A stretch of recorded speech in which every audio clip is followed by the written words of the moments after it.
Bienvenue dans cette nouvelle série revue de presse sur Actualité Foot. Pour ce nouvel épisode, on décrypte toutes les infos et les rumeurs récents qui secouent le football. Au programme, le scandale Balogun et Trump qui interfèrent dans le mondial.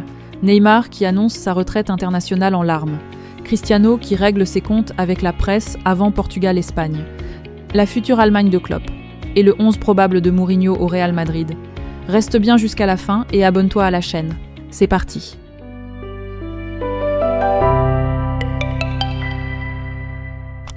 On commence par le scandale absolu de ce week-end qui dépasse largement le cadre du football.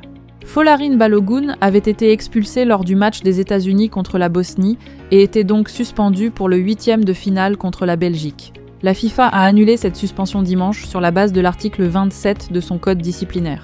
Mais voilà ce qui choque le monde entier. Selon l'agence de presse américaine AP, la Maison-Blanche a directement contacté la FIFA pour demander une révision de la sanction.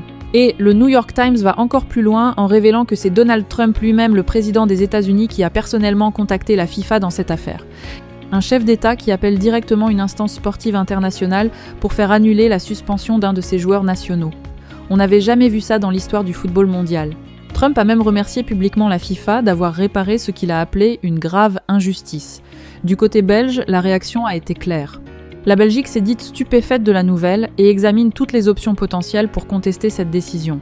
Et Wayne Rooney sur BBC a été particulièrement direct en déclarant qu'Infantino devrait avoir honte. Une ingérence politique dans le sport qui va marquer durablement l'histoire de cette Coupe du Monde organisée aux États-Unis. Et vous pensez que c'est acceptable qu'un président intervienne dans des décisions sportives ? Dites-nous en commentaire. Le quart de finale tant attendu approche. Portugal contre Espagne à Dallas, et le duel qui va faire vibrer le monde entier, c'est bien évidemment Cristiano Ronaldo face à Lamine Yamal. Deux générations qui s'affrontent dans ce qui pourrait être le plus beau match de cette Coupe du Monde.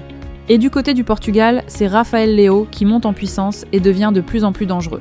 Arrivé comme remplaçant dans ce mondial, l'ailier milanais s'est imposé comme une arme absolue face à la Croatie. Sa vitesse, sa technique dans les petits espaces et sa puissance en contre-attaque en font l'un des joueurs les plus redoutables du tournoi quand il est au sommet de sa forme. Luis de la Fuente devra réfléchir attentivement à la façon de le neutraliser, car Leão peut faire très mal à n'importe quelle défense mondiale. Du côté espagnol, sans Nico Williams et Pino blessés, c'est Lamine Yamal qui portera tout le poids offensif. Un choc entre deux générations différentes qui s'annonce absolument électrique. Et Cristiano lui a déjà réglé ses comptes avec la presse, en conférence de presse. On en parle juste après. Fin du rêve brésilien dans ce mondial. Le Brésil a été éliminé par la Norvège et Neymar a vécu un dernier moment douloureux avec la Seleção. Et après le match, l'attaquant a annoncé sa retraite internationale avec des mots bouleversants. Il a dit simplement « j'ai essayé, maintenant c'est terminé ». Des mots chargés d'émotion pour un joueur qui aura tout traversé avec le Brésil pendant tant d'années. Les blessures, les critiques, les attentes impossibles. Et une Coupe du Monde encore une fois sans titre pour le Brésil. Merci Neymar pour tout.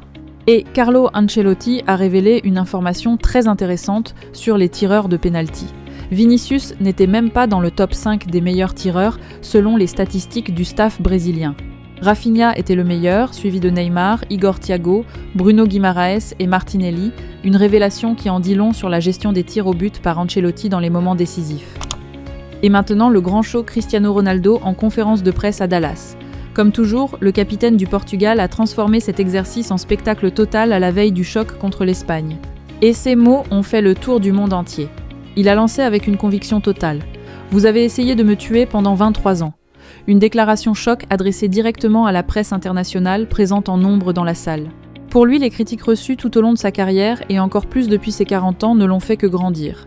Il a même remercié les journalistes ironiquement en disant que les critiques, c'est ce qui vous fait grandir le plus. Sur sa place de titulaire qui fait débat, il a été direct. Il n'est plus le joueur qu'il a été certes, mais il n'est pas si mauvais non plus. Il a marqué 3 buts dans ce mondial. Et il s'est adapté continuellement à travers les âges tout au long de sa carrière.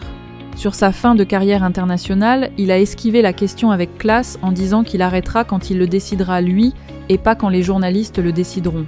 Et sa phrase la plus forte et la plus mature, il ne sera pas plus ou moins Cristiano Ronaldo s'il gagne ou pas la Coupe du Monde. L'âge lui a donné la maturité d'apprécier la relativité des choses. Il est parti sous les applaudissements d'une grande partie de la salle, classe absolue même à 41 ans. Jürgen Klopp a officiellement accepté toutes les conditions pour devenir le nouveau sélectionneur de l'Allemagne et va se mettre immédiatement au travail pour construire une équipe rajeunie et revitalisée. Et le journal Bild a déjà dévoilé les grandes lignes du 11 probable de Klopp. Dans les buts, Oliver Baumann et le jeune Jonas Urbig sont favoris après la retraite de Neuer. En défense centrale, Schlotterbeck et Jonathan Tah devraient être reconduits. Les latéraux Nathaniel Brown à gauche et Philippe Treux à droite apporteraient du sang neuf. Au milieu, Kimmich reste indispensable, mais Klopp pourrait se passer de Goretzka, Sané et Gnabry. Les jeunes Pavlovic, Nmeka et Angelo Stiller seraient eux reconduits. Et en attaque, Florian Wirtz et Jamal Musiala restent des piliers absolus du projet.